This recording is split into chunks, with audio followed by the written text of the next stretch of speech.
فاتحہ۔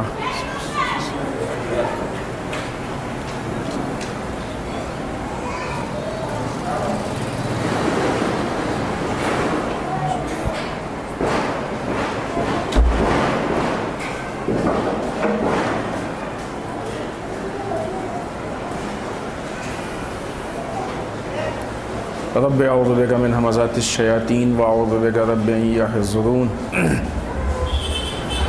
بسم اللہ الرحمن الرحیم۔ الحمد للہ الذی ہدانا لہذا وما كنا لنہتدی لولا ان ہدانا اللہ۔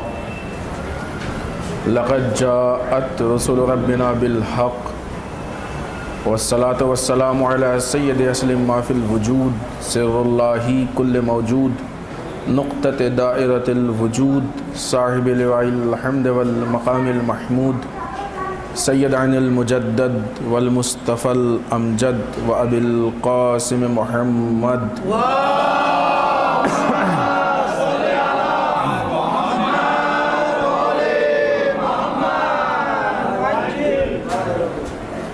والصلاة والسلام علی آلہ الطیبین الطاہرین المعصومین المظلومین ولعنۃ الدائمۃ الباقیۃ علی اعدائہم اجمعین من الآن إلى قیام یوم الدین۔ اما بعد فقد قال حسین بن علی علیہم الصلاۃ والسلام ایھا الناس ان رسول اللہ صلی اللہ علیہ وآلہ وسلم قال من رأى سلطانا جائرا مستحلا لحرم اللہ ناقصا لعہد اللہ مخالفا لسنت رسول اللہ یعمل فی عباد اللہ بالاثم والعدوان فلم یغیر علیہ بفعل ولا قول کان حقا علی اللہ ان یدخلہ مدخلہ۔ صلوات پڑھیں محمد وعلی۔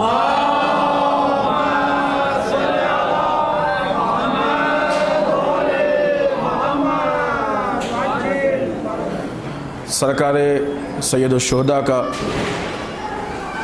بہت ہی مشہور اور بہت ہی اہم جملہ یا کلام کی جو آپ نے ارشاد فرمایا ہے، اور یہ کلام اپنی طرف سے نہیں، رسول کی طرف سے آپ نے ارشاد فرمایا کہ ہم نے یہ سنا ہے کہ رسول نے ایسا کہا۔ کیا کہا؟ یعنی یہ اسلام کی بنیادی چیزوں میں سے اور ہمیشگی کی چیزوں میں سے۔ من را سلطانن، جو شخص بھی، لوگوں میں سے کوئی بھی کسی ایسے بادشاہ کو دیکھے، کسی ایسے حاکم و سلطان کو دیکھے کہ جو کہ ظالم، جائر اور خداوند متعال کے حرام کو حلال میں تبدیل کرتا اور عہد پروردگار کو، عہد خدا کو توڑتا، سنت رسول کی مخالفت کرتا، لوگوں میں گناہ اور ظلم کے ذریعے سے کام کرتا، اگر یہ انسان دیکھنے والا جس نے دیکھا ہے، اگر یہ انسان اپنے عمل اور اپنی زبان سے اس کی مخالفت نہ کرے تو خداوند متعال کو یہ حق حاصل ہے کہ جہنم میں جہاں پہ اس حاکم کو بھیجے گا وہیں اس کو بھی بھیجے گا۔ اس جملے کے ضمن میں فلسفہ کربلا کے عنوان سے جس گفتگو کا آغاز ہوا تھا وہ آج اپنے دوسرے مرحلے میں، کل کی گفتگو میں ہم نے آپ کی خدمت میں یہ عرض کرنے کی کوشش کی تھی کہ ہم نے اس موضوع کا انتخاب کیوں کیا، کیونکہ جب تک کربلا کا فلسفہ نہیں معلوم ہوگا اس وقت تک ہم کو عزاداری کا فلسفہ نہیں معلوم ہوگا۔ عزاداری کا فلسفہ جاننے کے لیے کربلا کا فلسفہ جاننا ہمارے لیے بہت ضروری ہے۔ اس سلسلے میں بہت ساری باتیں ہیں، خود رسول اکرم صلی اللہ علیہ وآلہ وسلم کی وہ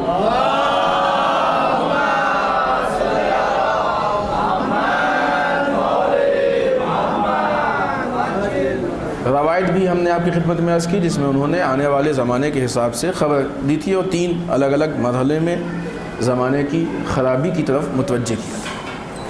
اسی سلسلہ بیان کو آگے بڑھاتے ہوئے اب یہ تو معلوم ہو گیا کہ عزاداری کا فلسفہ جاننے کے لیے کربلا کا فلسفہ جاننا ضروری۔ خوب فلسفہ جاننے کی ضرورت ہی کیا ہے؟ بغیر فلسفہ جانے بھی تو عزاداری ہو سکتی ہے. فلسفہ جاننے کی ضرورت ہی کیا ہے؟ دو اینگل سے ہم اس کو دیکھیں. کربلا کسی نہ کسی فلسفے کے تحت واقع ہوئی ہے. فلسفہ سمجھتے ہیں ہمارے جوان، اگرچہ پورا حق ادا نہیں کرے گا یہ لفظ، لیکن ہم ایسے کہہ سکتے ہیں کہ جو ریزن تھا، جو دلیل تھی، جو علت تھی، یہ کسی حد تک اس کو کور کرے گا، لیکن پورا حق ادا نہیں ہوگا. بہرحال کربلا کے پیچھے تو کوئی فلسفہ تھا جس کی وجہ سے کربلا واقع ہوئی ہے. ٹھیک ہے، کربلا ہو گئی. اب ہمیں کربلا کو یاد کرنا ہے تو ہم یاد کر لیں گے. ہم کو اس کے لیے فلسفہ جاننے کی ضرورت نہیں ہے. مجلس کا اعلان ہوا، آ کے بیٹھے. بہت سے دوسرے قوم والے بھی آتے ہیں، ان کو فلسفہ نہیں معلوم ہے، لیکن آتے ہیں، عزاداری کرتے ہیں، مجلس کرتے ہیں. تو آیا فلسفہ جاننا چاہیے کہ نہیں جاننا چاہیے؟ اگر جاننا چاہیے تو ضروری ہے کہ نہیں ہے، اور کتنا ضروری ہے؟ تھوڑی سی وضاحت اس پہ اہم ہے، کیونکہ بعض اوقات جب یہ نئی گفتگو ہوتی ہے تو پھر بعض اوقات ان چیزوں کو سمجھنے میں مشکل ہوتی ہے کہ آیا خود فلسفہ جاننا چاہیے یا فلسفہ نہیں جاننا چاہیے. بغیر فلسفے کے بھی تو کام ہوتا ہے. فلسفہ جانے بغیر اور فلسفہ جاننے کے بعد جو کام ہوتا ہے، ان کام میں تبدیلی ہوتی ہے. مثلا ایک مثال دیں، بات واضح ہو. آپ یہ امام باڑہ بنوا دیں، عزا خانہ، کیوں بنوا رہے ہیں؟ یہ فلسفہ آپ کو معلوم ہے. یہ فلسفہ آپ کو معلوم ہے کیوں بنوا رہے ہیں.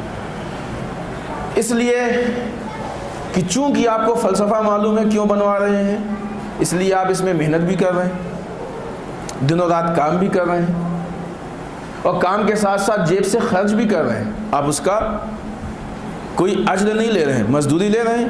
نہیں لے رہے ہیں. آپ کو معلوم ہے. فلسفہ جاننے کا کئی اینگل سے اثر پڑتا ہے. اگر آپ کو فلسفہ معلوم ہے تو آپ جو یہاں کام کریں گے اس کا پیسہ نہیں لیں گے، مزدوری نہیں لیں گے، بلکہ کام کر کے خوشی محسوس ہوگی، کیونکہ آپ کو فلسفہ معلوم ہے. پھر اس کے بعد کیونکہ آپ کو فلسفہ معلوم ہے کہ کیوں بن رہا ہے، لہٰذا پھر آپ یہ طے کریں گے کہ ہال کتنا بڑا ہونا چاہیے، باقی دوسری چیزیں ہونی چاہیے نہیں ہونی چاہیے، کیا کیا چاہیے کیا کیا نہیں چاہیے، یہ ساری چیزیں معلوم ہوں گی. دیوار کہاں سے اٹھنی چاہیے، فرش کیسا ہونا چاہیے، چھت کیسی ہونی چاہیے، کتنی اونچی ہونی چاہیے. ایک ایک چیز کے لیے فلسفہ اثر انداز ہوگا کہ وہ ہونا چاہیے کہ نہیں، کتنا ہونا چاہیے، کیسا ہونا چاہیے. یہ ہے کہ نہیں؟ لیکن اسی جگہ پہ کہ جہاں پہ آپ کام کروا رہے ہیں، پیسے بھی نہیں لے رہے ہیں، اور یہ ساری چیزوں کا غور و فکر بھی کر رہے ہیں، دن و رات کام کر رہے ہیں، آپ سے کم مزدور کام کر رہا ہے، لیبر، لیکن وہ پیسے لے رہا. کیوں؟ اس لیے کہ وہ ذاتی مفاد کے لیے کام کر رہا ہے، اس کو فلسفے سے کوئی تعلق نہیں. امام باڑہ بن رہا ہے کہ نہیں بن رہا ہے، کیوں بن رہا ہے، کیا ہوگا یہاں پہ، کیا نہیں ہوگا، بعد میں آپ مجلس کریں گے، گناہ کریں گے، اس سے کوئی مطلب نہیں. اس کو صبح سے شام تک کام کرنا ہے، شام کو اپنی مزدوری لے کے گھر جانا ہے. آپ کہیے گا ہال کے بیچ میں دیوار کھڑی کر دو، وہ ہال کے بیچ میں دیوار کھڑی کر دے گا. وہ ایک بار بھی نہیں ٹوکے گا کہ یہ بیچ میں دیوار کھڑی کر کے کیا کریں گے، یہاں تو مجمع نہیں بیٹھ پائے گا، کہے گا. آپ کے نقصان میں ہے کہ آپ کے فائدے میں، اس سے اس کو کوئی ربط نہیں. یہ چیز ہم کو مقصد تک پہنچائے گی کہ نہیں پہنچائے گی، اس سے بھی کوئی ربط نہیں. ہاں اگر اس کے 8 گھنٹے سے آدھا گھنٹہ بڑھ گیا تو وہ اوور ٹائم ضرور مانگ لے گا آپ سے، کیونکہ وہ پیسے پہ کام کر رہا ہے، فلسفے پہ نہیں کر رہا. آپ 24 گھنٹے کام کر کے خوش ہوں گے، وہ آدھے گھنٹے کا ایکسٹرا پیسہ بھی مانگ لے گا، کیونکہ وہ مزدور ہے. وہ مزدور ہے. آپ میں اور اس میں صرف اتنا فرق ہے کہ آپ کو اس تعمیر کا فلسفہ معلوم ہے، اس کو اس کا فلسفہ نہیں معلوم ہے، اس لیے مزدوری کے لیے آیا. اور تیسرے لوگ جن کو نہ فلسفہ معلوم ہے نہ مزدوری مل رہی ہے، وہ ہاتھ باندھے کھڑے ہوئے، ان کو کچھ نہیں کرنا. کسی کام سے صرف 2 ہی طرح کے لوگ جڑتے ہیں، یا وہ جڑتا ہے کہ جس کو اس کا ریزن معلوم ہوتا ہے، اور یہ فلسفہ ہی وہ کام اپنا کام بناتا ہے. ایک آدمی اس کا گھر بن رہا ہے، وہ کھڑے ہو کے بنوائے گا، لیکن ایک اننون آدمی کا گھر بن رہا ہے، وہ تھوڑی کھڑے ہو کے بنوائے گا. ہم سے کیا مطلب؟ لیکن جب امام باڑہ اور مسجد بنے گی آ کے بنوائے گا وہ. کیوں؟ یہ فلسفہ طے کرتا ہے کہ یہ کام امام باڑے کا ویسے ہی جیسے ہمارا اپنا کام، بلکہ اس سے بڑھ کے. مسجد کا کام ویسے ہی جیسے ہمارا کام ہے، بلکہ اس سے بڑھ کے. یہ رشتہ کس نے پیدا کیا؟ امام باڑے کے کام کو اپنا کام سمجھنا، یہ رشتہ کس نے بنایا؟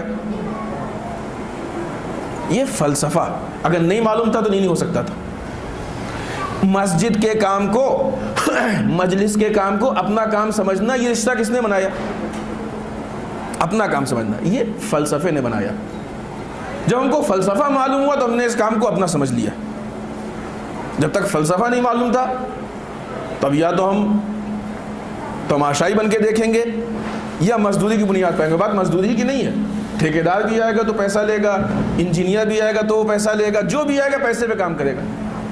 لیکن آپ جو بھی کر سکتے ہوں گے سب کچھ کریں گے اور ایک پیسہ نہیں لیں گے بلکہ اپنی جیب سے خرچ بھی کریں گے. دونوں میں کیا فرق ہے؟ وہ پیسہ لے کے کام کر رہا ہے، آپ پیسہ دے کے کام کر رہے ہیں، اور پھر بھی اس کو کوالٹی کی اتنی فکر نہیں جتنی آپ کو. یہ وہی افہام و تفہیم، سمجھنے اور سمجھانے کا فرق. چونکہ فلسفہ آپ کے سمجھ میں آ گیا ہے اس لیے اس کام کو اپنا سمجھ کے کریں گے. دنیا میں کوئی بھی کام ہوتا ہے اس کام کو کرنے والے دو ہی ہوتے ہیں، یا جس کا کام ہوتا ہے وہ ہوتا ہے، یا جس کو مزدوری ملتی ہے وہ ہوتا ہے. فلسفہ ہم کو مزدوری سے بالاتر اس کام سے جوڑ دیتا ہے، اس کام کو ہمارا اپنا بنا دیتا ہے. اگر فلسفے کو ہٹا دیں گے، توجہ پوری مثال ذہن میں رہے تاکہ ہم اصلی بات کو آپ کی خدمت میں عرض کر سکیں. اگر اس فلسفے کو ہٹا دیں گے تو انسان کے ذہن سے پھر مقصد نکل جائے گا، ریزن نکل جائے گا، ہدف نکل جائے گا. اب خالی مزدوری بچے گی. جب خالی مزدوری بچے گی تو اب وہ کام ہوگا جہاں مزدوری بڑھتی جائے. اب یہ نہیں دیکھا جائے گا کہ مقصد تک پہنچ رہے کہ نہیں پہنچ رہے. یہ بہت اہم چیز ہے، کیونکہ مزدوری پہ کام کرنے والا مزدور وہ تو چاہے گا کہ ہر ایک فٹ پہ آپ دیوار کھڑی کیجئے، کیونکہ اس کا کام بڑھتا جائے، اس کو مزدوری زیادہ ملے. وہ تو چاہے گا آپ اوور ٹائم بھی کرائیے کیونکہ ہم کو پیسہ ملے گا. تو اگر فلسفے کے رشتے کو ہٹا دیں تو خالی مزدوری کا ہی رشتہ بچتا. یہی وجہ ہے کہ جب شریعت مقدسہ نے ہم کو یہ احکام دیے کہ نماز پڑھو، روزہ رکھو، حج کرو، خمس نکالو، زکوٰۃ دو، تو ہم کو مزدور بنا کے کام نہیں دیا ہے. فلسفے کے رشتے سے اس کام سے جوڑنے کی کوشش کی ہے کہ نماز پڑھو تو لیبر کی حیثیت سے ثواب کے لیے نہ پڑھو، بلکہ فلسفہ سمجھ لو، اپنے کام کو سمجھ کے پڑھو تاکہ خدا کی قربت حاصل ہو جائے. کل ہی تو یہ بات عرض ہوئی تھی نا کہ ہم نیت تھوڑی کرتے ہیں کہ ہم ثواب کے لیے نماز پڑھ رہے ہیں، ہم اس لیے نیت کرتے ہیں کہ خدا سے قریب ہونے کے لیے نماز پڑھتے ہیں. ایک مزدور ایک کام کرتا ہے پیسے کے لیے، ایک کرتا ہے جس کے لیے کام کر رہے ہیں وہ ہم سے خوش ہو جائے، وہ ہم سے راضی ہو جائے، اس کے لیے کرتا ہے. اگر ہمارے جوان، آج مشکل یہی ہے، آج پرابلم یہی ہے. خود نماز کی مثال لے لیجئے. ایک اچھی خاصی آپ کو جمعیت ایسی مل جائے گی کہ جس کا نماز میں دل نہیں لگتا. جمعیت نہیں، اچھے خاصے لوگ آپ کو ایسے ملیں گے جو کہتے ہیں نماز میں دل نہیں لگتا، بس جلدی سے نماز، تھوڑی سی نماز لمبی ہو جائے، دعائیں تھوڑی سی لمبی ہو جائیں تو ان کو گنا گزرنے لگتا ہے. اتنی لمبی کیوں ہو گئی؟ کیوں نماز اتنی پرابلم ہوتی؟ کتنی طرح کی کل نماز ہے؟ جو بھی پڑھتے ہیں بہت فاسٹ، جتنی جلدی ختم ہو جائے. بعض اوقات تو خدا نہ کرے کہ ایسا ہو، لیکن کبھی کبھی کہیں سننے میں آتا ہے خواتین بیٹھی سیریل دیکھ رہی، بیچ میں بریک ہوا، اٹھ کے نماز پڑھ لی جلدی سے. اور فکر یہ ہے کہ وہ بریک ختم ہونے سے پہلے نماز ختم ہو جائے. ادھر دل زیادہ لگا، ادھر کم لگا. کیوں؟ یہ دل اس طرف زیادہ کیوں گیا اور ادھر زیادہ کیوں نہیں آیا؟ تھیوری کی حیثیت سے اگر آپ پوچھئے تو سب یہی کہیں گے کہ نہیں نماز زیادہ ہے میں سیریل سے. تھیوری تو یہی ہے نا قوم میں. آپ کسی سے پوچھئے کہ سیریل ہے یا نماز، سب کہیں گے نماز زیادہ ہے میں سیریل کا تو بہت شیطانی چیز ہے، بدبختی ہوئی ہے. لیکن جب پریکٹیکل لائف میں آئے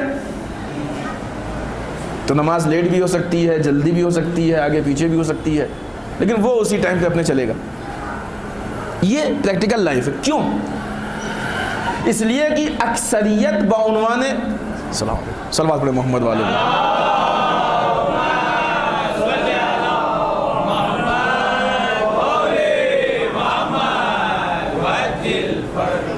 یہ اس لیے ہوتا ہے کہ اکثریت بعنوان مزدور نماز پڑھتی. اکثریت کو نماز کے پیچھے کا فلسفہ ہی نہیں معلوم ہے. رکوع کیوں کر رہے ہیں اس کا فلسفہ کیا؟ سجدہ کیوں کر رہے ہیں اس کا فلسفہ کیا؟ ذکر کیا پڑھ رہے ہیں اس کے پیچھے فلسفہ کیا ہے؟ صرف اتنا معلوم ہے کہ نماز پڑھ لو ثواب ملے گا. ثواب کیا ہے؟ ثواب وہ کرنسی ہے کہ جو اس عالم میں چلتی ہے, اس کرنسی کی بنیاد پہ ہم کو جنت مل جائے گی. ایسے ہی نا ثواب کی تعبیر. پھر ہم کہیں گے ثواب کے منکر نہیں ہے, کوئی مخالفت بھی نہیں. لیکن آپ دیکھیں تو روایات میں وہ عبادتیں کہ جو لالچ یا خوف سے کی گئی ان کو بہت اچھا نہیں مانا گیا ہے. باطل نہیں ہے, غلط نہیں ہے, یہ کلیئر ہے, کل کو کوئی مشکل نہ ہو, لیکن اس کو بہت اچھے ایک ریٹ کی عبادت نہیں مانی گئی. اس لیے کہ انسان یہ وہ مرحلہ ہے, وہ اسٹیج ہے کہ جس آدمی کو فلسفہ نہیں معلوم ہوتا ہے پھر وہ آدمی لالچ یا خوف کی بنیاد پہ عبادت کرتا. وہ آدمی اس دوسرے اور تیسرے درجے پہ آتا ہے. یہ دوسرے اور تیسرے ہی اس کے بعد کے درجے کی عبادتیں ہیں, پہلے درجے کی نہیں. پہلے درجے کی وہ عبادت ہے جو صرف اور صرف خدا کے لیے کی جائے. وہاں پہنچنے کے لیے ہم کو فلسفہ جاننا چاہیے. لہذا اب جب ہم یہ فلسفہ سمجھ گئے کہ نماز کیوں پڑھی جائے, روزہ کیوں رکھا جائے, عزاداری کیوں کی جائے, تو اب نظر بدل جائے گی, نگاہ بدل جائے گی. آئیے ہم آپ کو تاریخ سے ایک مثال دیں, بات واضح ہو جائے گی.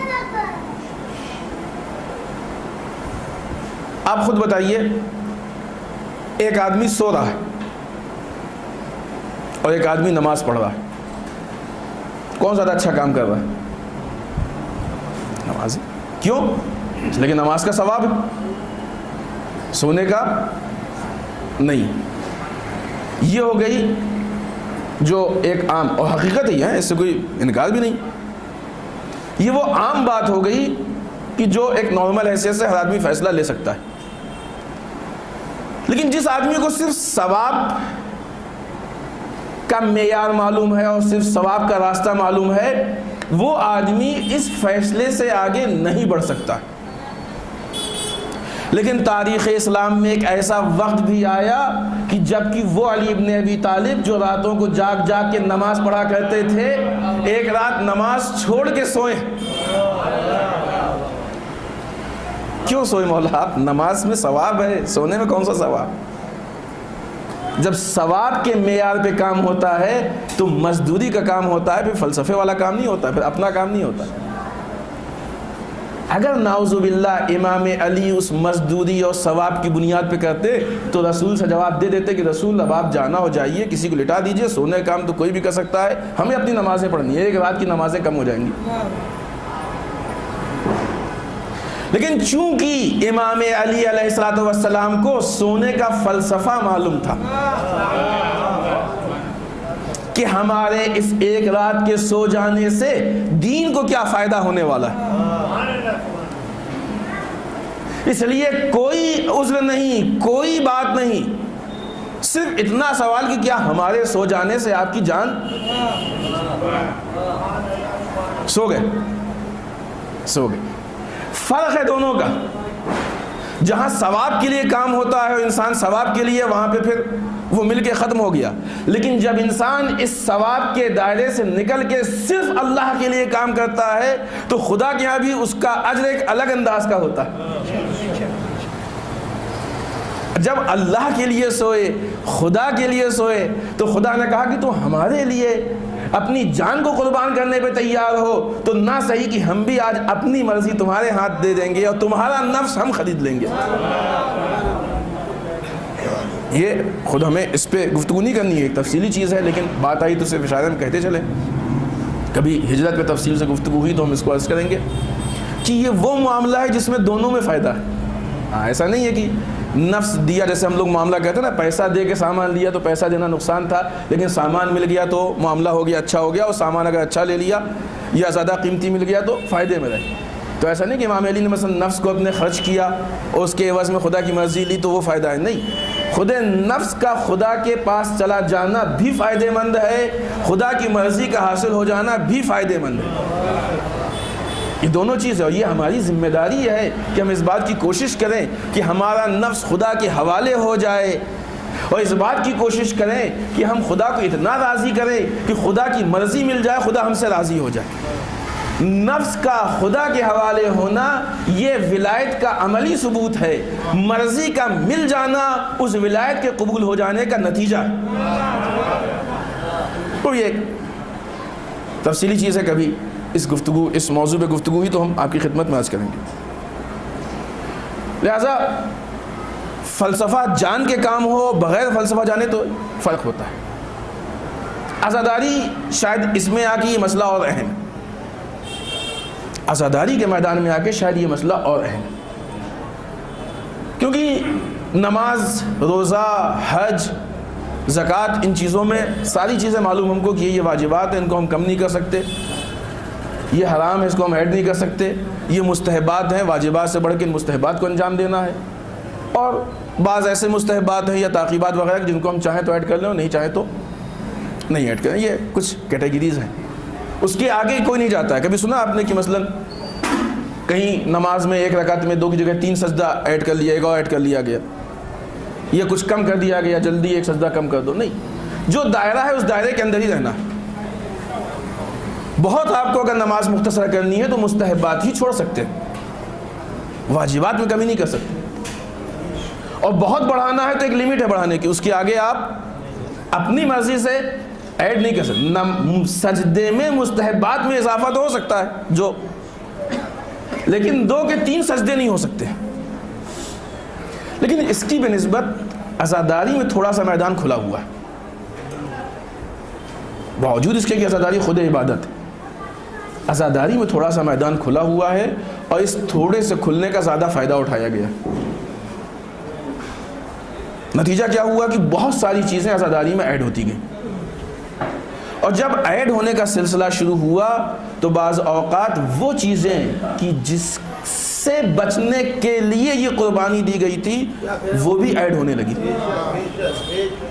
یہ ظلم ہے عزاداری پہ۔ ہم نے خود دیکھا ہے، ایک جگہ پہ ہم نام نہیں لیں گے، شاید آپ نے بھی دیکھا ہو، امام حسین کا پتلا شریک کیا گیا، اور تو سب کو معلوم ہے کہ بت سازی حرام ہے۔ کسی کو چاہیے ہوگا بتا دیں گے ہم کہاں پہ، جا کے دیکھ لیجیے، آپ کے یہاں سے بہت دور بھی نہیں۔ جو آپ تبرکات لے کے نکلتے ہیں اس میں امام حسین کا پتلا لے کے جایا گیا، یہ بہت واضح چیز ہے، ورنہ اس کے علاوہ بہت ساری چیزیں۔ کیوں؟ جب ہم کو یہ معلوم ہو گیا کہ ابھی ثواب کے لیے ہے، ہم جس میں جتنا بھی کچھ کر لیں ثواب ملتا جائے گا، یہ ہوتا جائے گا، وہ ہوتا جائے گا، تو اب ہر آدمی اپنے حساب سے، اگرچہ یہ ایک ہمارے یہاں کی بہت بڑی پرابلم ہے، بات آئی تو بیچ میں کہتے چلیں کہ جب ہم دین کے معاملے میں آتے ہیں تو ہم یہ بھول جاتے ہیں کہ دین کے معاملات کو عالم دین کی سرپرستی میں انجام دینا چاہیے،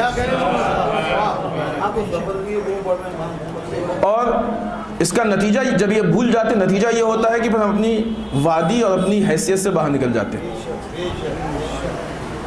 مثال دیں،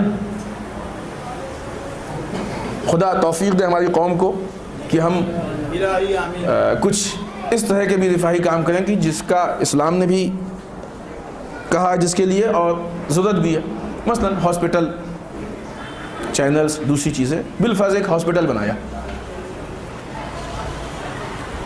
ہاسپٹل میں ساری چیزیں بن گئی، یہاں آپریشن ہوگا، یہ او پی ڈی ہے، یہ ہے سونوگرافی، فلاں فلاں، سب کچھ ہو گیا، لے کے دکھا رہے ہیں، دیکھیں ہاسپٹل سب کچھ ہے، اس میں پورا ہاسپٹل آپ نے دیکھ لیا، لیکن پورے ہاسپٹل میں آپ کو کہیں ڈاکٹر نہیں دکھائی دیا۔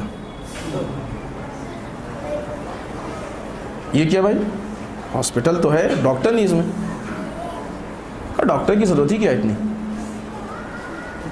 یہ الماری ہے، اس میں کتابیں لگی ہوئی ہیں، کوئی مریض آئے گا کتاب میں دیکھ لیں گے اس بیماری کی دوا کیا ہے۔ اور خود ہمارے گھر میں بچپنے سے بال بچے بیوی اتنے سب بیمار ہوئے ہیں کہ بہت ساری دواؤں کے نام تو ہمیں زبانی یاد ہو گئے، بیمار آئے گا وہی اس پہ ہم لکھتے جائیں گے، مسئلہ حل ہو جائے گا، ڈاکٹر کی کوئی خاص ضرورت نہیں، چلے گا یہ ہاسپٹل، لیکن ہم لوگ چلاتے ہیں، یہ جسم کا ہاسپٹل ہے تو ہمیں لگتا ہے کہ یہ نقصان دہ، لیکن جو ہمارے روح کا ہاسپٹل ہے، جو ہمارے دینی ادارے بنتے ہیں، جو ہمارے دینی ایکٹیویٹیز ہوتی ہیں، کتنے ایسے ادارے ہیں کہ جن کا سرپرست کوئی عالم دین نہیں. کیوں؟ جو آباء و اجداد سے خاندانی اعتبار سے ہم کو دین ملتا آیا ہے، یا جن کتابوں تک ہم پہنچ گئے اور ہم نے جو پڑھ لیا ہے اس کے اعتبار سے چلانے کی کوشش کرتے ہیں. جس طریقے سے وہ ہاسپٹل نہیں چل سکتا ہے ویسے یہ ادارہ نہیں چل سکتا ہے. اسلام کا ایک سسٹم ہے، سینٹرلائز سسٹم ہے. ہر شہر میں، ہر محلے میں مسجد ہے، اس کا پیش نماز ہوتا ہے. ہر شہر میں نماز جمعہ ہوتی، امام جمعہ ہوتا. امام جمعہ کی حیثیت شہر کے حاکم کی جیسی ہوتی. یہ اختیار ملنا یہ اس کا حق ہے، اور یہ دینا یہ ہمارا حق ہے.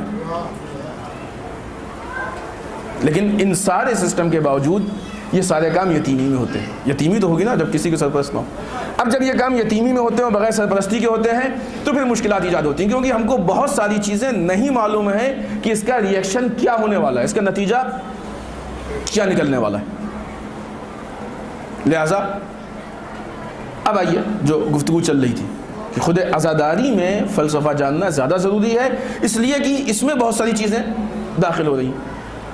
چونکہ یہاں مشکلات ہیں، اب نہیں معلوم، یہاں کے بارے میں ہم کو اتنا نہیں معلوم ہے، پتہ نہیں یہاں کوئی انجمن ہے بھی کہ نہیں ہے. اگر ہے تو ایک بات کی، ہماری انجمنوں کو بھی علماء کی سرپرستی میں ہی کام کرنا چاہیے، کیونکہ آپ دین کے لیے کام کر رہے ہیں، امام حسین کے لیے کام کر رہے ہیں. علماء کی سرپرستی میں کام کرنا چاہیے تاکہ گائیڈ کریں، آپ کو بتائیں کہ کیا کر سکتے ہیں کیا نہیں کر سکتے. اتنی اوپن فیلڈ نہیں ہے کہ جو دل چاہے وہ کر لے.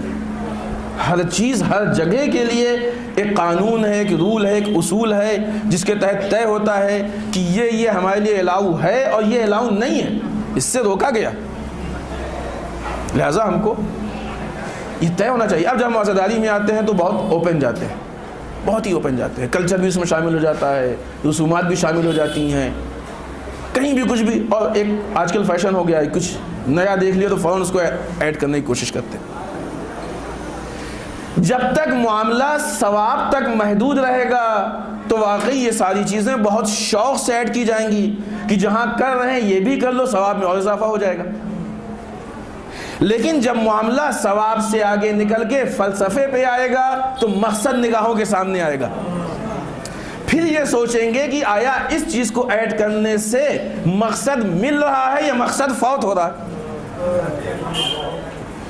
سرکار سید الشہداء کے پتلے کو بنا کے عزاداری میں ایڈ کرنے سے عزاداری کا مقصد حاصل ہو رہا ہے یا مقصد فوت ہو رہا ہے. عزاداری بت سازی کے لیے نہیں ہے، عزاداری بت شکنی کے لیے. اب اگر عزاداری میں ہی بت آ جائے، یہ ری ایکشن ہے کسی چیز کے فلسفے کو نہ جاننے کا. اور اس طریقے سے بہت ساری چیزیں ہماری خراب ہو گئیں، بہت ساری چیزوں میں مسائل پیدا ہو گئے، مشکلات ہو گئے، اور صرف رسم کی حد تک رہ گئیں. قرآن پڑھنے کا فلسفہ نہیں معلوم ہم کو، ہم سے عبادت کی حد تک پڑھ لیتے ہیں، بہت خوش ہوتے ہیں ہمارا قرآن ختم ہو گیا. بچہ ایک حرف بھی قرآن سے نہیں جانتا ہے، خوش رہتا ہے قرآن ختم ہو گیا. دنیا کی کوئی بھی کتاب پڑھی ہو، آپ پوچھ بیٹا پڑھی ہو کتاب؟ ہاں. 2 سوال کے جواب پوچھیے ہو، بچہ بتائے گا. قرآن پڑھنے والے نے پورا قرآن ختم کیا ہے، الحمدللہ 5 مرتبہ پورا قرآن ختم ہو گیا، 7 مرتبہ ختم ہو گیا. 2 باتیں بھی اس سے نہیں معلوم ہیں. اس لیے معلوم ہی نہیں کہ قرآن پڑھ کیوں رہے. یہ ہوتا ہے کہ نہیں ہوتا ہے؟ پریکٹیکل لائف ہے ہماری. یہ مشکل ہے. کیوں؟ اس لیے کہ قرآن کو ہم نے ثواب کے لیے مزدور کی حیثیت سے پڑھا، فلسفہ جان کے اپنا کام سمجھ کے نہیں پڑھا. بہنوانے مزدور اس کام کو کر رہے ہیں. لہذا جس فیلڈ میں بھی جائیں گے صرف رسم کی حد تک محدود رہ گئے ہیں. اس سے فائدہ، جو فائدہ دیا گیا اس کو ہم نہیں لے پا رہے، اس سسٹم کو نہیں اپنا پا رہے ہیں، اس نظام کو نہیں اپنا پا رہے. اسی لیے ہمارے بزرگ علماء نے یہ بہت اہم کام کیا ہے اور بہت بڑا کام ہے کہ ہم کو عبادتوں کے فلسفوں سے آشنا کرانے کی کوشش کی گئی. بہترین نماز ہے، وہ بہترین کتاب ہے آیت اللہ امام خمینی کی فلسفہ نماز.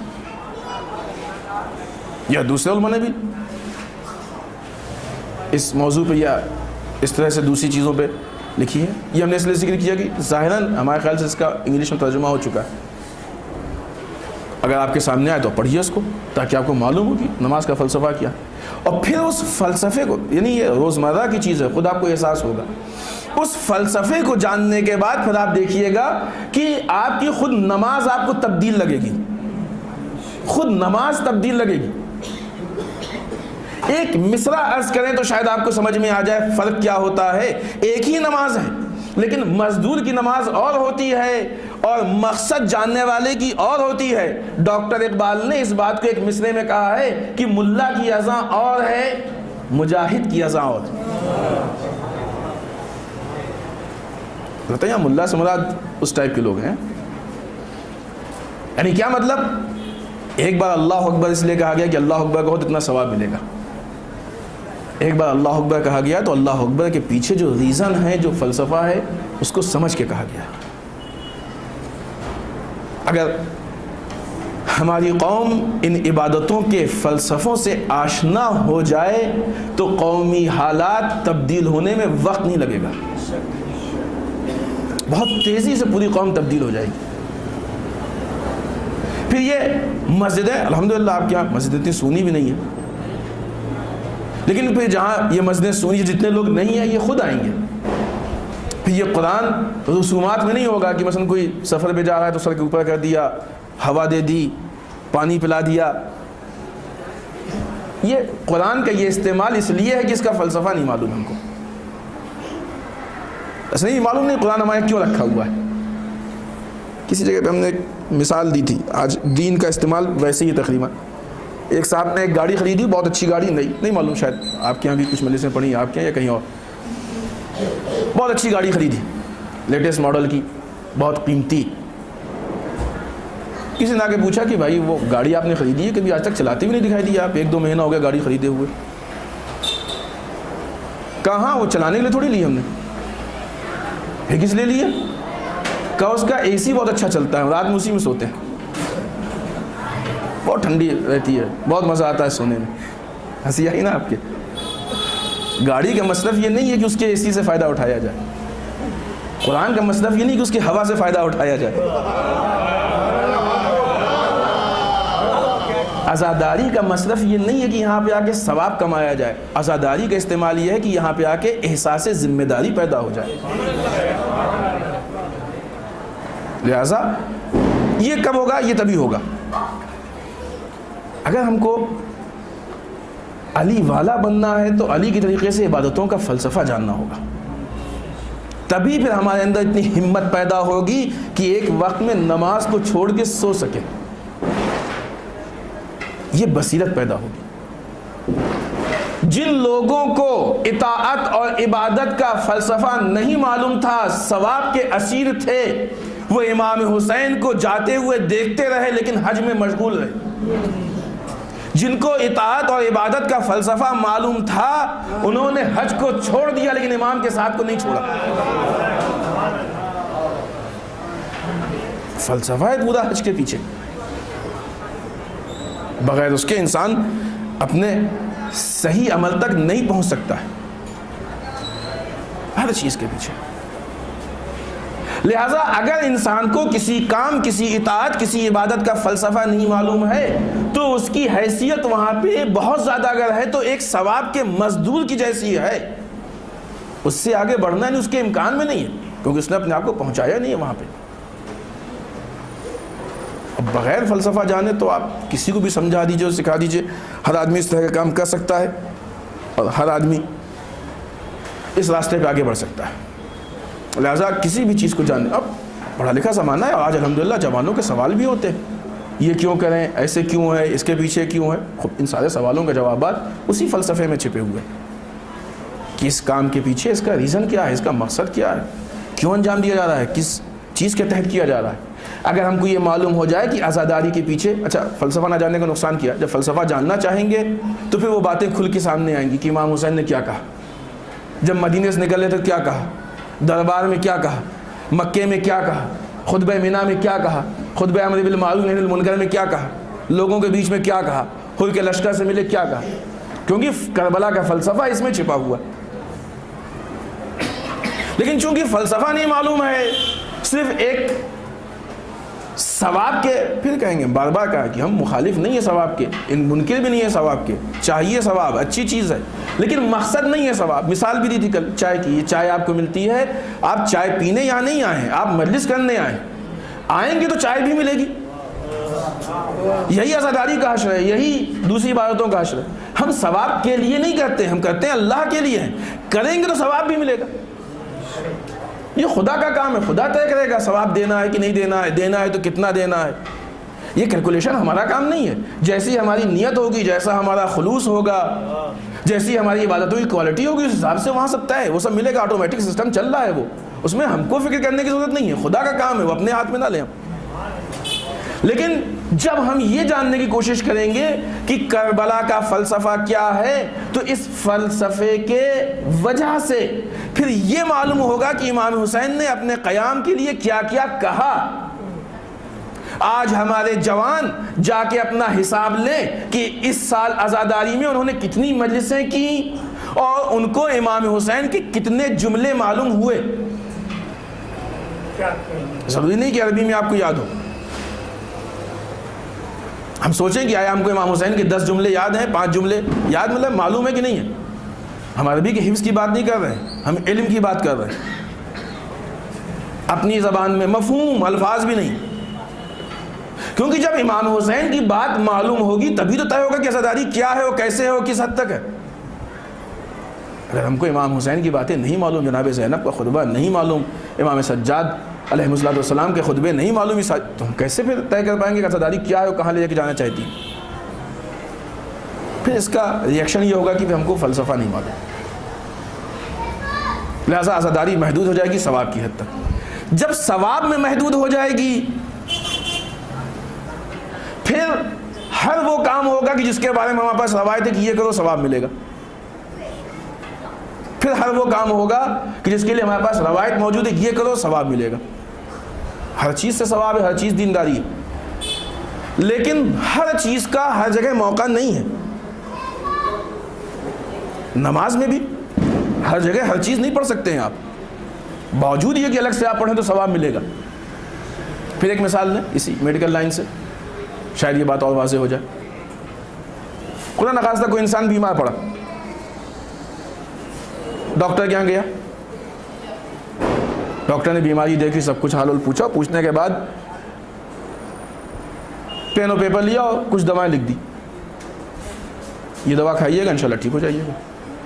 میڈیکل اسٹور گئے دوا لینے کے لیے، پیپر تو دیا اس کو، لیکن کہا نہیں وہ جو دوا رکھی ہوئی وہ ہم کو زیادہ اچھی لگ رہی ہے، پیکنگ بڑی خوبصورت ہے، وہ ہم کو، اس کو چھوڑیے وہ دے دیجیے ہم کو۔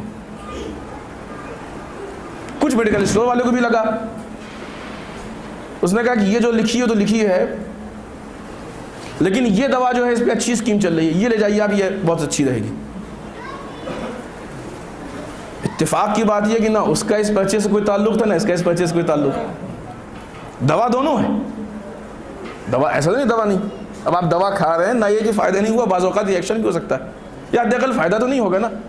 اب لوگ پوچھ رہے ہیں آ کے بھائی کیا ہوا، دوا کھا رہے ہیں کیوں نہیں فائدہ؟ ہاں دوا کھا رہے ہیں، پابندی سے کھا رہے ہیں، صبح شام کھاتے ہیں، دوپہر میں بھی کھاتے ہیں، فائدہ نہیں ہو رہا۔ کیوں نہیں ہو رہا فائدہ؟ نسخے میں جو لکھا گیا تھا وہ نہیں دیا، جس چیز میں علاج چھپا ہے وہ نہیں کر رہے ہیں۔ دوا پہ پیسہ بھی خرچ کیا، دوا پہ وقت بھی خرچ کیا، دوا کو استعمال بھی کیا، لیکن چونکہ صحیح دوا استعمال نہیں ہوئی ہے، لہٰذا نہ یہ کہ بیماری ٹھیک نہیں ہوئی ہے، بیمار ہوتے گئے۔ سرکار سید الشہداء نے اس قوم کے علاج کے لیے، اس کو فساد سے نکالنے کے لیے، اس کی اصلاح کے لیے ایک نسخہ لکھا ہے۔ اس نسخے کا تعلق دینداری سے ہے، لیکن جب یہ عزاداری ہمارے ہاتھ میں آئی تو اس دینداری اور کربلا کے فلسفے کو نہ جاننے کی وجہ سے ہم نے دین میں سے ہی دوسری چیزوں کو لا کے ایڈ کیا۔ جو امام حسین دینا چاہتے تھے یا وہ کم ہو گیا یا بعض اوقات نکل گیا، لیکن ہم کو فلاں دوا اچھی لگی، ہم کو فلاں ذکر اچھا لگا، ہم کو فلاں انداز اچھا لگا، ہم کو فلاں طرح کا معاملہ اچھا لگا، ان سب کو ہم ایڈ کرتے رہے. ہم نے اپنی پسند سے ایڈ کیا ہے، ڈاکٹر کے مشورے سے نہیں ایڈ کیا. نتیجہ یہ ہوا کہ اتنی مجلسیں، کل ہم نے مثال دی تھی آپ کو کہ مجلسوں کی تعداد میں اضافہ ہوا ہے لیکن قوم کا علمی معیار کم ہوا. اس کا ریزن ہی یہی ہے کہ جو امام حسین ایڈ کرنا چاہتے تھے وہ نہیں لیا، ہم نے اپنی پسند سے لیا. فلاں طرح کی مجلس ہو تو زیادہ مزہ آتا ہے. مجلس مزے کے لیے نہیں ہے، دینداری کے لیے. مزے کے لیے نہیں، دینداری کے لیے. ہم مزے میں اپنے آپ کو اسیر نہ کریں، ذمہ داریوں کی وادی میں جانے کی کوشش کریں. کربلا ذمہ داری بتاتا ہے، مزہ لے کے اٹھ جانے کا نام کربلا نہیں ہے. کر رہے ہیں، پیسہ بھی خرچ ہوا، وقت بھی خرچ ہوا، محنت بھی کی، کوشش بھی کی، سب کچھ ہوا. دین کے نام پہ بہت کچھ ہوا، دین کی ہی باتیں ہوتی ہیں، الگ سے نہیں ہوتی ہیں. دوا بھی میڈیکل اسٹور سے ہی لائے تھے، دوا ہی کھائی، سب کچھ ہے، لیکن بیماری ٹھیک نہیں ہوئی. آج قوم کے درمیان اتنی ساری مجلسوں کے بعد اس معیار کی دینداری کیوں نہیں ہے؟ غور کرنے کی چیز ہے یہ. اس کا تعلق ہم سب سے ہے، آپ سے بھی ہے، آپ سننے آئے، ہم سے بھی ہے، ہم بیان کر رہے ہیں، اور جن لوگوں نے اس کا اہتمام کیا ان سے بھی ہے. سب کو خدا کے حساب دینا پڑے گا.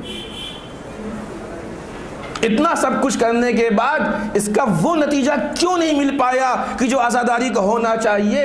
جناب زینب نے شام کے بازار میں جو اہل بیت کو برا بھلا کہتے تھے ان کے سامنے ایک مرتبہ کربلا کو پیش کیا تو سیاہ لباس میں عزادار بن گئے. تم سینکڑوں مجلس کرتے ہو، ایک کو بھی نہ بنا پائے.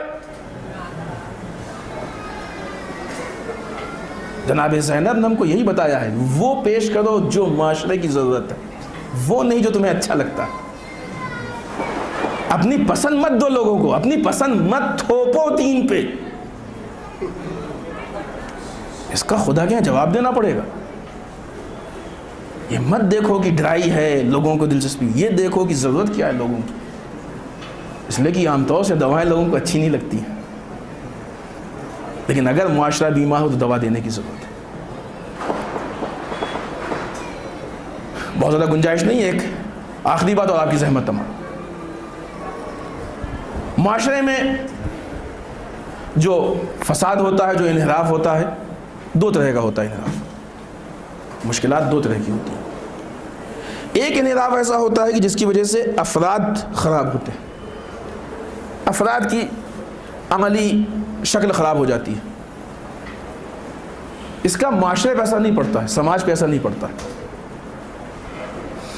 ایک انحراف ایسا ہوتا ہے کہ جہاں پہ افراد ملوث ہوتے ہیں لیکن بات افراد تک محدود نہیں ہوتی، بلکہ یہ بات آگے بڑھ کے قوموں پہ اثر انداز ہوتی ہے. قوم میں فلاں عمل نہیں رہ گیا یا فلاں عمل کی اپنی حیثیت نہیں رہ گئی ہے. جیسے ابھی ہم نے مثال دی تھی کہ آج الحمدللہ ہماری قوم کے اکثر بچے قرآن پڑھتے ہیں، لیکن کیسے پڑھتے ہیں؟ ٹیکسٹ کی حد تک. کیسے پڑھتے ہیں؟ ٹیکسٹ کی حد تک. نہیں، قرآن کا صحیح معنوں میں پڑھا جانا یہ اثر انداز ہو چکا ہے. آج ہماری قوم میں قرآن کا صحیح معنوں میں پڑھا جانا نہ کے برابر ہے. یہ خود عمل پہ اثر پڑا. اس چیز کا قوم پہ نقصان ہوتا ہے، اس چیز کا قوم نقصان اٹھاتی ہے. دو طرح کے انحراف ہیں، دو طرح کے فساد ہیں، دو طرح کی خرابیاں ہیں. ایک خرابی کا تعلق فرد سے ہوتا ہے، افراد سے ہوتا ہے، ان کی ذات سے ہوتا ہے. ایک وہ انحراف ہے، ایک وہ خرابی ہے کہ جس کا تعلق افراد سے نہیں ہوتا ہے، صرف لوگوں سے نہیں ہوتا ہے، اس کا تعلق پوری قوم سے ہوتا ہے. جہاں پہ فرد کی پرابلم ہے وہ مسئلہ حل ہو سکتا ہے، بہت آسانی سے حل ہو جائے گا، وہ اتنی مشکل نہیں ہے. لیکن جہاں قوم کی مشکل ہے وہاں پہ پھر ہم کو اس کے مقابلے میں تحریک انجام دینی پڑے گی، وہاں پہ ہم کو قیام کرنا پڑے گا، وہاں پہ ہم کو قومی اعتبار سے آگے بڑھنا پڑے گا. فرد ایک آدمی ہے، اس کو روک کے کہہ سکتے ہیں آپ، لیکن قوم پورا ایک سماج و معاشرہ ہے، وہاں ایک آدمی کو کہنے سے معاملہ حل نہیں ہونے والا ہے.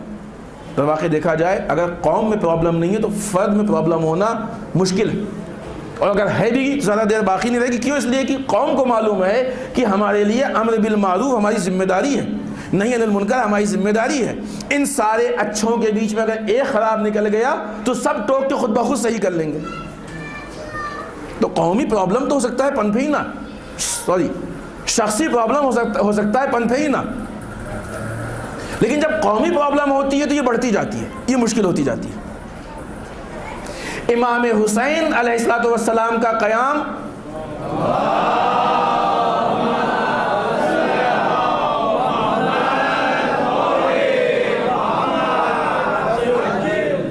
شخصی پرابلم کی بنیاد پہ نہیں تھا، قومی پرابلم کی بنیاد پہ تھا. یہ نہیں کہ فلاں شخص خراب ہے اس لیے ہم علی اکبر کو قربان کریں گے، نہیں، قوم خراب ہے. انما خرجت لطلب الاصلاح فی امت جدی، ہم اپنے جد کی امت میں اصلاح کے لیے قیام کر رہے ہیں. امت خراب ہے، امت میں پرابلم ہے، امت فاسد ہو گئی ہے. لہذا افراد کی اصلاح ایسا نہیں کہ ضروری نہیں ہے، ضروری بھی ہے، اہم بھی ہے، کرنا بھی چاہیے، نظر انداز بھی نہیں کر سکتے، آنکھیں بند کر کے ٹال بھی نہیں سکتے، سب کچھ ہے، لیکن اس سے زیادہ اہم قوم کی پرابلم ہے، اس کو حل کرنا ہے. سرکار سید الشہداء اپنی مکے کی مدینہ کی زندگی میں یہ سارے کام انجام دے رہے تھے، یہ سسٹم تھا ان کے پاس، ان کے اصحاب اس کام کو انجام دے رہے تھے، لیکن اس کے لیے امام حسین کو قیام کرنے کی ضرورت نہیں محسوس ہوئی. لیکن جب امت میں پرابلم پیدا ہوئی، وہ کیا ہے وہ انشاءاللہ آگے گفتگو میں آئے گی بات، کیا پرابلم ہے، کیسی پرابلم. جب امت میں پرابلم پیدا ہوئی تو اب امام حسین کو قیام کرنا پڑا، اب امام حسین کو قیام کرنا پڑا. جب واقع کربلا کا یہ فلسفہ ہم کو سمجھ میں آیا، تب یہ سمجھ میں آیا کہ عزاداری میں افراد کی اصلاح ہے، چاہیے بھی، لیکن اتنی اہم نہیں ہے جتنی اہم قوم کی اصلاح ہے. وہ مسائل کی جو قومی لیول کے مسائل ہیں کہ جن کی قوم کو ضرورت ہے، جن کی وجہ سے قوم میں مشکلات ہے، جن سے قوم کی اصلاح ہونی چاہیے یا جو قوم کی اصلاح کے لیے ضروری ہیں، عزاداری کے مسائل وہ مسائل ہیں. لہٰذا اب جب ہم کو یہ فلسفہ سمجھ میں آیا، چونکہ ہم کو معلوم ہے کہ امام باڑہ بننا ہے، مقصد معلوم ہے، تو امام باڑے کو مقصد کے تحت ڈیزائن کیا جائے گا، مجلس کے لیے ڈیزائن کیا جائے گا. اب اس میں چھوٹے چھوٹے روم نہیں بنیں گے، بڑا ہال بنے گا، کیونکہ مجلس میں مجمع ایک جگہ بیٹھے گا. فلسفہ معلوم ہے نا، مقصد معلوم ہے، مقصد کے اعتبار سے ڈیزائن ہوگا. اب اگر ہم کو معلوم ہو کہ عزاداری کا فلسفہ یہ ہے کہ یہ قومی اصلاح کے لیے ہے، تو اس اعتبار سے ڈیزائن کریں گے. اب جتنی بھی مجلس کے لیے پروگرامنگ ہوگی وہ اس نیت سے ہوگی کہ وہ موضوعات چھیڑے جائیں جن سے قوم میں اصلاح ہو، وہ باتیں کی جائیں جو قوم کی ترقی کا باعث ہو، وہ پوائنٹس پیش کیے جائیں جس سے قوم میں تبدیلی پیدا ہو، وہ چیزیں ڈسکس کی جائیں جس سے قوم میں فلاح و بہبود ہو. اس لیے کہ فلسفہ کربلا اصلاح امت رسول ہے، تو فلسفہ عزاداری بھی اصلاح امت رسول ہے. اور سب سے بڑی چیز کہ یہ وہ پلیٹ فارم ہے کہ جہاں امت رسول کو بلایا جائے، کسی خاص فرقے کی جگہ نہیں ہے، مسلمانوں کی کم سے کم جگہ، کم سے کم ہے، زیادہ اور میدان وسیع. تو جب یہ فلسفہ معلوم ہوگا، یہ مقصد معلوم ہوگا، یہ ریزن معلوم ہوگا، تو اب ہم عزاداری کے لیے پروگرامنگ کر سکیں گے. پھر ہم عزاداری کو ڈیزائن کر سکیں گے، کیسے عزاداری ہوگی، کیا ہوگا. پھر یہ طے ہوگا کہ ممبر پہ کیا بیان ہونا ہے، پھر یہ طے ہوگا کہ ہم کو کیا سننا ہے. اس وقت پھر یہ بات نہیں ہوگی کہ فلاں بات ڈرائی تھی، فلاں خشک تھی، نہیں،